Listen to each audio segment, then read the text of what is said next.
G'day guys, welcome to the Kozco Energy Podcast, episode 3. In today's episode, I am joined here today with Matt Nunn to my right and Aidan Riley to my left, and my name is Brandon Foster. So, I was going to say, boys, how are we? yeah, dude, keep it going. Yeah, I'm good. I'm all good. Yours, all yours. I'm good. Didn't mean to Dude, tread how on you your going? toes. You good? Yeah, I'm good, man. I'm good. Yeah, all right, sweet. Don't tread on his toes. Don't tread on my toes, man. very- I've got it in my head. No, Very I'm kidding. precious Um, with his intro. I'm trying. Look, guys, there's a lot of thought that goes into What are we this. talking about today, Foss? Oh, okay, yeah, okay. So we are talking about how to cut your way through the solar jungle. was that what we agreed on? Yeah, I no, like it. I like I like the it. metaphor. I like the metaphor. It basically solar means jungle. Yeah, how do we weed out the bad ones? Yeah. That's I mean, anyone that has tried to, and you hear this a lot, like customer or mate at the barbie or whatever, I had a look at it, just Doesn't make sense. couldn't mate. figure it out, too hard. Yeah. And I put that down to a lot of the time is whoever they were speaking to or the company that they were getting a quote from just Just too many things. did not know. Yeah. just made it. And didn't make the customer feel like this is a good investment. It should be an exciting experience. Oh, man. But you're putting on, something that's going to save you money, but it's also amazing technology that is getting in more and more advanced, and it should be exciting. But these companies that we go up against sometimes is making it a minefield because it's messy, and it shouldn't be messy. There's too much misinformation. Yeah. Yes.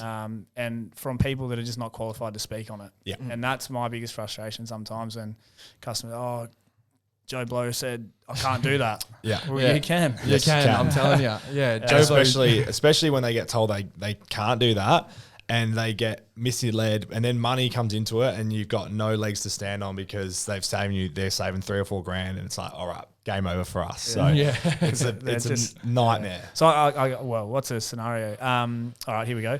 Got one for you. Yeah. Okay. Here we go. Scenario time. So, customer, in you see all this on the TV, you see it on the Facebooks, the 5 kilowatt solar Yeah. system. Yeah. 5 kilowatt. For bugger all. 6.6 kilowatt solar system for no money. It's like $2.5 grand, $3 grand.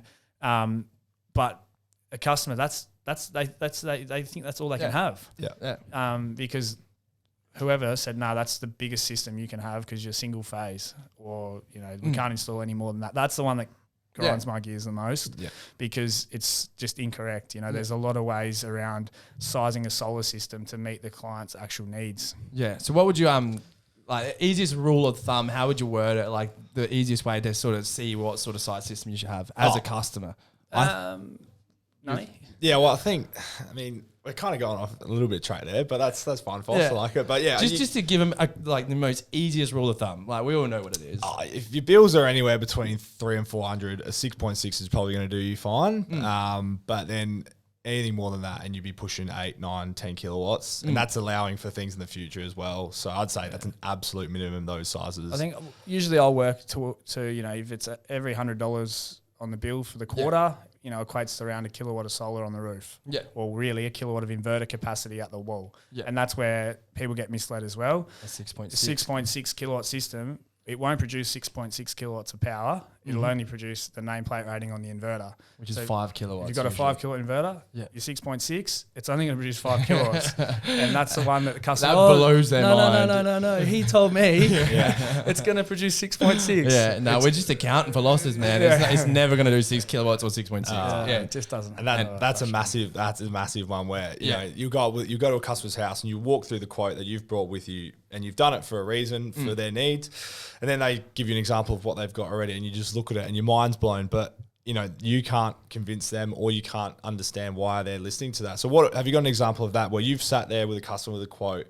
and you're looking at it with them and they've got absolutely no idea why you've done that size? I've I got a story. I went to a quote one time.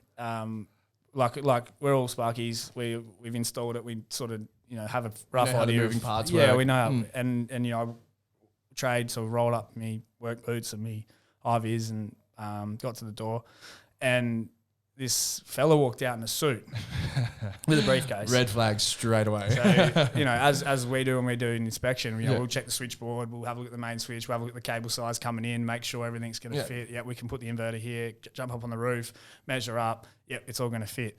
So I've rolled in, with me tools, opened the board up, and just got chatting to the customer. Who's that fella? See you quoting up your wardrobes. She said, no, he's doing the solar. I said, did he have a look at your switchboard? No. Why do we need to look at the switchboard? Rule number one: start at the switchboard. Where's he putting the inverter? Oh, he didn't say. Yeah. So you've had this guy come out. He hasn't looked at your switchboard. He doesn't know where the inverter's going to go, and he hasn't measured your roof. Yeah. Please explain. Yeah. And that's the sort of stuff that's out there. And it's actually dangerous. It is dangerous because these guys don't know what they're doing. And sales is a part of the business. We all know that, but you've got to know what you're talking about. And as electricians, we do. And luckily we have that background, because I don't know how many people do it without it, because like you said, that guy rocks up. His job is to sell them a system that he has no idea what he's talking about. That is car salesman 101. 100%. The car That's is it. probably buggered, and he's selling the buggered car to this poor customer. And like that's a perfect example of what we go up against. And this is what we're really touching on today, like how important it is to analyze your installers, the way they approach the quote, what they do in the quote to give you the best outcome possible. Because that sort of stuff, if she went with him, that thing would have capitulated in 2 years? No, it wouldn't have even worked. It was in the wardrobe. No, I checked his, and this is the other thing that, like, you know, we know how inverter strings, right? So inverters have got different voltages they work to. So you have to design the system on the roof to match the input DC voltage of the inverter, right? Yeah. So, yeah, we're getting a bit technical, but You love technical I stuff. know. Yeah. Like I said, he's the brains of this thing. You know. Settle down, mate. So I've had a look at the roof plan. I'm like, this isn't even going to turn the inverter on. This isn't going to work. You know, Did you win the job? I did win a job. Yeah. Hey, that's cool. But, I think one that I've had, and this is a perfect one that I've seen a sales pitch. Really, it's quite embarrassing that I got told this, because she was very, very close to going with this company, but he was sitting there with two quotes in front of him. One of them must have just been one he made up. And he had them both sitting in front of her, and he's just gone up, stood up, ripped this one in half, threw it in the air, and said, "This is not the one you need. This is the one you need. I guarantee it." It's created this false sense of urgency in her, who then rang me up and said, "Oh, he sent me this quote. This is what I need." And then it starts to put this thing in her mind that, oh my God, this is the only system I need. And that's the danger of the industry. And we do hear a lot of horror stories of like the car salesman, you know, I think puts the pressure on, like at someone's house, like you just need to, this is what you know, and that's just not the way to do it. I had a scenario similar to that a couple of weeks ago. They literally said, he said, we have 2 more days, otherwise the rebate's gone. So everyone, just to, you know, educate you, the SEC rebate, it's still there till 2028. It's not going. It's just decreasing every year. But the thing is, it's not going. Okay, so it's always there. So don't have that urgency or that stress of fear that it's now or never, because you're obviously talking to the wrong person. Sorry, not the right one. The STC rebate does decrease every year, calendar year. Yeah. So December, you'll see all the sales people on the TV, you know, get in before the rebate drops, or you lose your rebate. It does drop every year by about 7%. But if someone's telling you that in June, tell them to get red stuffed. flags. I think this just gets us back to what we're bringing to the audience today, is that a company like ours, experienced guys like us, we've obviously got directors who have done it for 30 plus years in this field. Like we know exactly what you need, and if we can't provide that exact service at that time, we'll point you in the right direction. We're not going to try and shove something down your throat that you don't need, because that's what you see, and it's, you know, it is the sales game, unfortunately, and that's how people make money and make their business. But in an industry where it's primarily to save you money and better off your, I guess, property, then you need the right people to lead you in the right direction, and we see that we're the best in that. It comes down to reputation as well. You don't want to sell a system that's actually not going to work. So a system that won't work, one that's just covered in shading. Like, we're going to tell you straight away that system's not going to work. We're not even going to quote you. Yeah, so I guess the key theme for solar and to get away from the cowboys, you know, solar cowboys or whatever you want to call them, is just make sure you do your research around the company that's doing the installation. You know, if you don't know the guy that's going to rock up and install the job, fair chance neither does the company who sold you the job. So, like, you know, that's a red flag straight away. You know, the salesman who rolls in his suit and he's got his briefcase and he's never installed a solar system in his life, probably not the best bloke to talk to about how it's going to work. You know, don't get me wrong, there are some people out there that are like that, and they're technical and they understand and they know, right? But you can tell straight away. Yeah. Absolutely. Tell them to open the switchboard if that guy rocks up, and say, go open the switchboard and do what the other guy did. And he'll be like, whoa, no. And that's the other thing. Like, you want to get, so when we look at, you know, the actual compliance around designing a solar system, and this is one of my other bugbears, I guess you could say. To do a design for a solar, you have to be accredited with the CEC technically to put a solar design out there. What's the CEC so everyone knows? Clean Energy Council. Yep. Yeah. So there's two things to look for when you are getting a quote for solar is the person providing the quote a CEC accredited designer, because technically they should be, because they're saying, hey, here's a design, this is going to work, right? The other thing is look for a business that's a CEC retailer, so Clean Energy Council retailer, which we are. We're all CEC designers as well. So, but the CEC retailer part of it is that pretty well the CEC says, yeah, this business operates within our code and they're a trusted company, right? Australia-wide. Australia-wide. If you're getting a quote for someone who's not a CEC retailer, anything can happen. Yeah, absolutely. And that's where we get all those phone calls 2 years down the track, 3 years. I had one literally 2 hours ago from a guy that said, had my install done by X and yeah, it's gone under. What should I do? You know, can you guys come? And I'm like, yeah, we can be the service agents after, but there's no warranties that we can be under. We can't be the guys. If anything goes wrong, they'll have to pay for it. Unfortunately, they can't. We can't be those guys. But we hear it happen all the time, and that's why it's super important, like you said, Pig, that you do your research at the start so that this doesn't happen. And look, it's easy to say for us because we know how to weed out the bad ones, but for mum and dad who don't really know what's going on. And again, it's a massive investment, for anyone. A solar system, a good solar system, you $5,000 sort of minimum spend now for a quality install.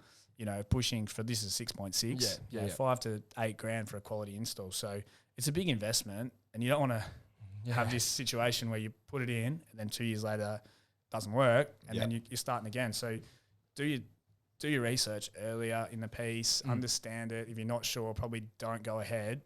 Ask all the questions, and a company that's reputable and wants to do the right thing for you will spend the time with you. Yeah, I think a good thing to point out is Google will be your best friend during this sort of time. Google, and can I say Solar Quotes as well, because they have some great review systems on them. Yes. I mean, Solar Quotes is a great tool. A great tool. Yeah. For anyone that's looking at getting dipping the toe into solar, never had it before, not sure how it works, get on the Solar Quotes. Couldn't recommend it enough, because there's a lot of good info on there, and every installer linked to Solar Quotes is a good installer, and they do a good job. Otherwise, they're not on there. Yeah. All right. So, as a customer, you could jump on there straight away and get some really good advice. Yeah, 100%. Absolutely. So I think overall, for a customer that's coming in off the street, no idea that there's a couple of things that they should be looking for, and main things, dot point wise, CEC accredited, like you said, Pig, Clean Energy Council accredited installer and designer, so that they can do the job properly. And retailer. Retailer. Yep. Is the house single phase or 3-phase? That will weed out a lot of blokes that don't know anything about electrical industry. That's a really important thing to know for sizing of inverters and sizing of systems. Yeah. If they don't ask for a power bill, then what are they trying to size against? Yeah, so that's probably the other thing. They don't ask you what your actual consumption is. So how much power do you use? Yeah, either dollars or kilowatt hours. Yeah, like how are they going to know what you need? The other thing is too is warranties. So as a Clean Energy Council retailer, under the Code of Conduct, you need to provide a minimum 5-year warranty, whole of system. So workmanship. Yeah, so if that system fails within 5 years, as a CEC accredited retailer, you need to replace the system. Yeah. Okay. So if you get a CEC retailer, they're not using shitty gear because they don't want it to fail. They want it to last. Now, I mean, us as a company, we do 10 years. So we're above the standard. Yeah. So look out for a company that's saying, hey, look, we'll do a 10-year warranty on our install, because that says we back ourselves in. Yeah. The other thing to look at as well is products. I mean, products that they're installing. You want Australian offices. Yeah, you want gear that's got a head office in Australia. Yeah. Something does go wrong, you want to be able to follow it up. So a lot of the, I guess you call Phoenix companies, won't use any gear that's actually has an office in Australia, and that probably the most important one that I see and I think is crucial is the company you're buying off. Check how long they've been in business. Yeah. Because there's what we call in the game like your Phoenix companies that'll just pop up and then fling solar for 12 months. Yeah. And then they're gone. Yeah. And you'll never contact them again, and you'll never be able to get a warranty. You've got an issue with your system, the phone won't answer. Yeah. So check who you're buying from. Yeah. Make sure the CEC retailer, make sure they've been in business for, I'd say, at least 5 years, before you make that decision. Yep. And just another one. Make sure they're South Australian. South Australian. If you want work done in And South Australia, make sure they're Kozco. cheeky bugger. All right, guys. Well, that's about it for today. So thank you everyone for watching. We'll see you next time. You. That was a good one.